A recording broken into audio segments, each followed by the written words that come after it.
gobierno nuestro, y hemos comentado eso internamente con la bancada. Oye, si hay una ley ya que ha presentado Perú Libre, ¿no? Que más construye sobre ¿Una ley para Puno? Sí, una ley para Pero Puno. ya existe la ley. El problema es que no se Pero ejecuta. es que está ligada al litio, está ligada a que hay una nueva oportunidad. El litio es una posibilidad más, pero la ley es general. La ley general es para que pueda invertirse en litio, en lo que sea. Que yo lo que he esbozado de esa, no la he leído completa, pero lo que me he informado, es que está ligada justamente a favorecer la producción de baterías masivamente en la zona donde hay litio en Puno. Que quiero explicarte un poco, porque he estado estudiando el tema. Cuéntanos. El litio que existe en Bolivia, que son salares, ¿no? Que existe en Chile, que existe en Argentina, es un litio que viene de un lavado, ¿ya? De un gran depósito de roca dura de litio que está en Perú. Claro, son cientos de millones de años para que se produzca este lavado, son salares, producto de un lavado de miles de años, ¿no? De millones de años. Entonces, la gran oportunidad, la gran ventaja comparativa de Perú es que la pepa, ¿no? El centro de ese litio, que es 20 a 30 veces más puro que el litio chileno, que el litio argentino, el litio boliviano, es que ese litio peruano no necesita tanta agua, ¿ya? Porque está mucho más concentrado para poder tratarlo. Pero pasar de extraerlo, ¿no? Hay varias zonas, una es Falchani, que la lleva Yellow Cake, hay otras zonas, 3 o 4 más, pero hay varias zonas que tienen mineral concentrado, con una riqueza 20 veces más, ¿ya? 20 más alta que Chile, Argentina o Bolivia. Entonces, un inversionista en litio en el mundo es el hombre más rico del mundo, que es Elon Musk, ¿ya? El señor invierte, justamente en México está invirtiendo para hacer baterías de litio.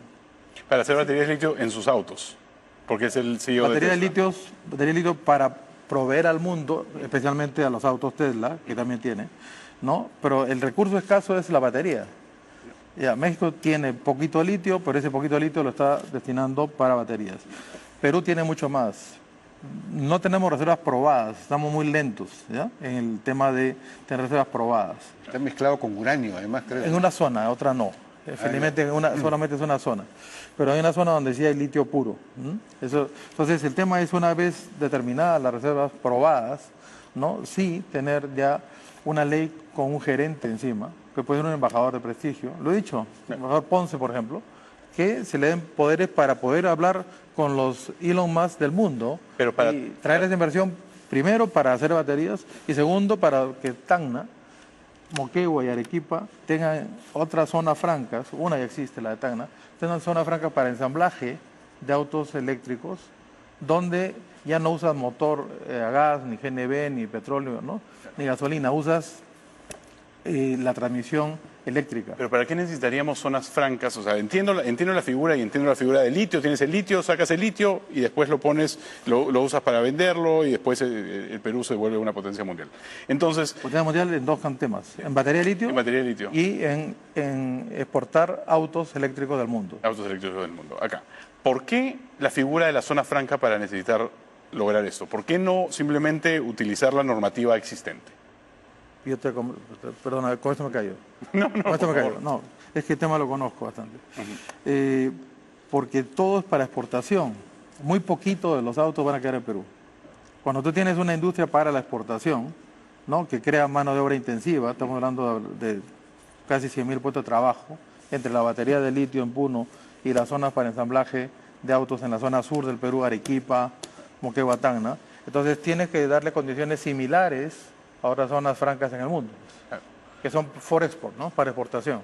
Sí, y vamos a hablar un poco sobre la parte efectiva de la zona franca, pero la parte de Puno, eso es, ¿qué tan viable es esa figura en el corto y mediano plazo? Porque ese es un plan a largo plazo, ese es un plan que esperamos, o sea, que tiene un montón de variables y que esperamos que funcione, pero ¿cómo podemos lograr eso considerando la situación actual? Bueno, la estrategia que el gobierno ha desarrollado hasta ahora en Puno ha sido la de crear este comando unificado, ¿no? Militar policial, digamos, que ha entrado con una estrategia que tiene básicamente dos componentes. Uno, no confrontacional, simplemente despejar las carreteras, y lo que ocurre sencillamente es que los pobladores bloquean durante el día y en la madrugada entran los equipos del ejército, incluso con equipo pesado, sacan las piedras más grandes, despejan.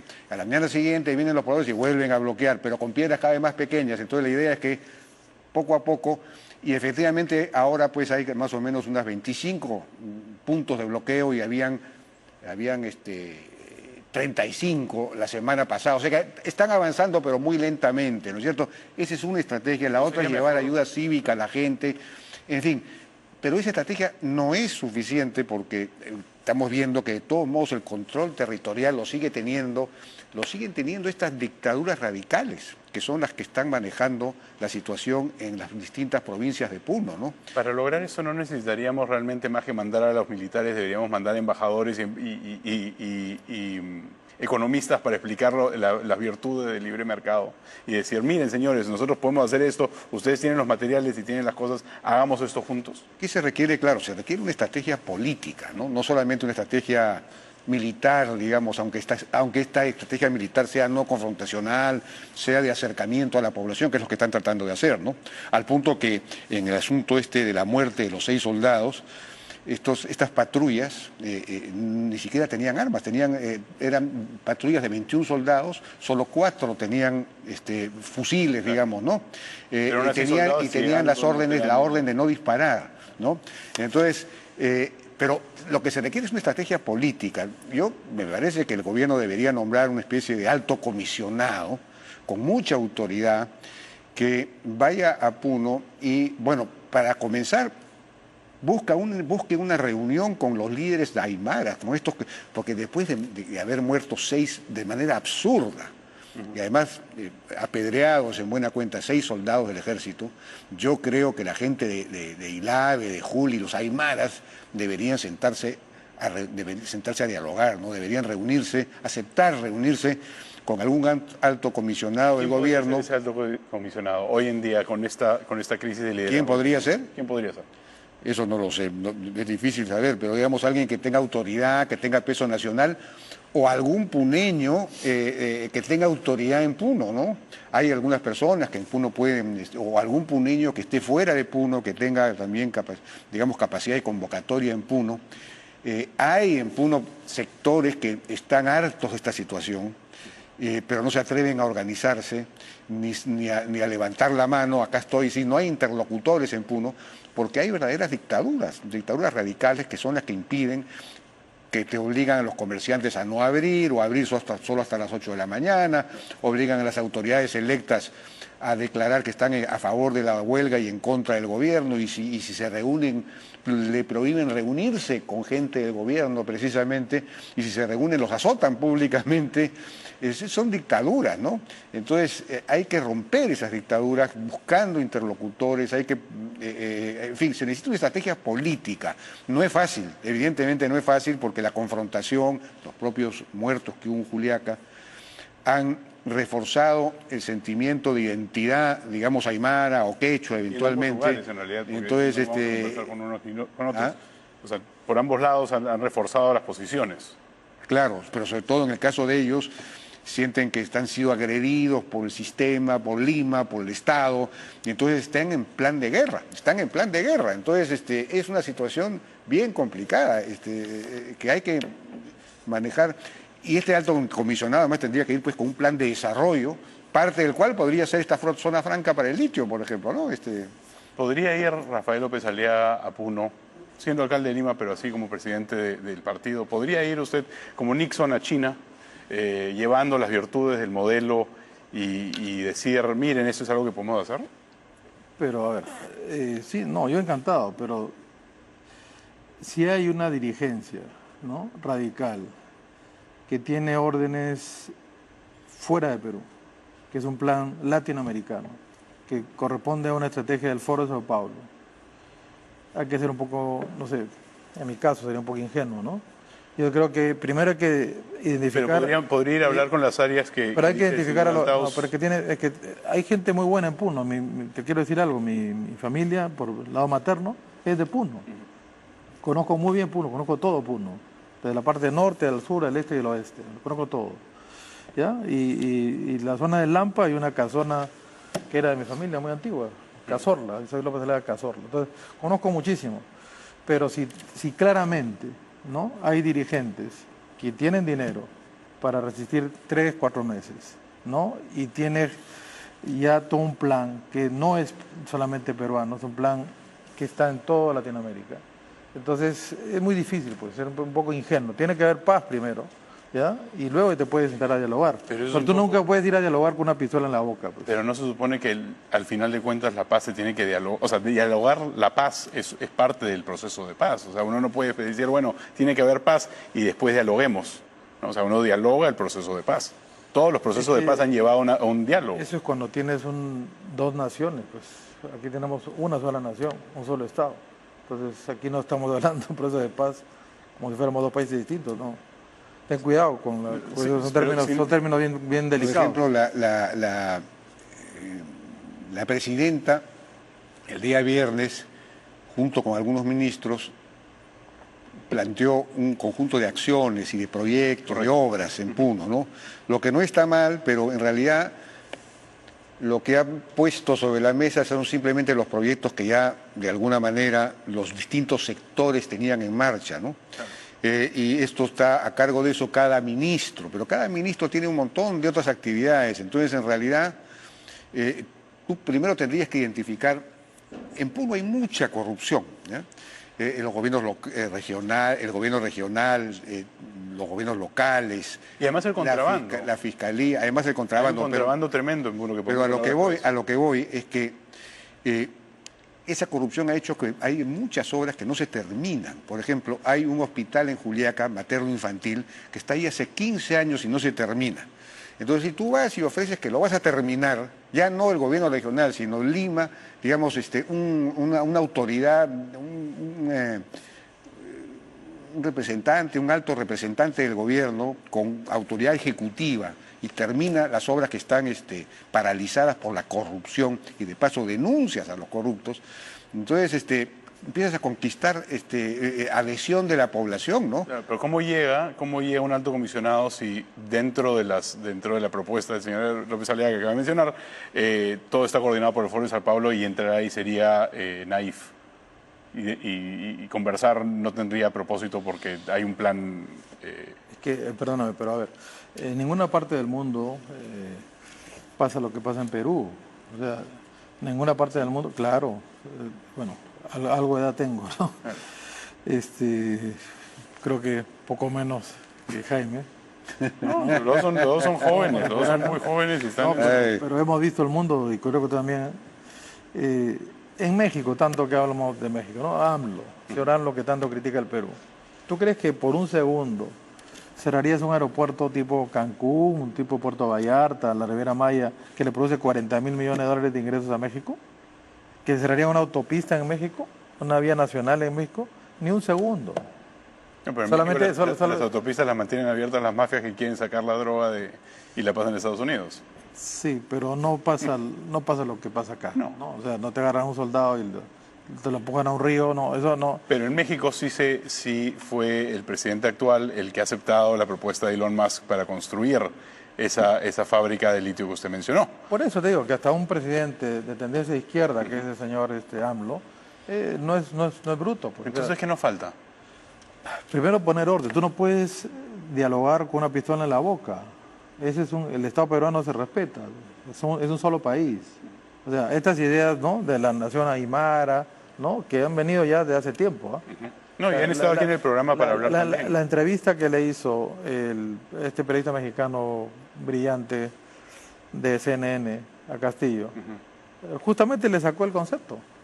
Buen periodista, le dijo, ¿usted qué piensa sobre Bolivia, que debe tener mar a costa de Perú? Pero Bolivia, por ejemplo, ese es un proyecto interesante. Pero esos son foros que se hacen en Bolivia y que sacrifican a Perú cuando Perú arriesgó todo por Bolivia y entró en una guerra que nunca debió entrar y perdió la guerra por salvar a Bolivia. O sea que, y sin embargo tenemos la zona sur tenemos Bolivia Mar, que fue un proyecto que se hizo para justamente una zona franca, abrir espacios, que Bolivia pueda salir al mar, y está ahí abandonado, peor que la herradura aquí en Lima. Sí. Entonces, se hacen esos proyectos, se generan estas ideas y nunca terminan de calzar. ¿Por qué?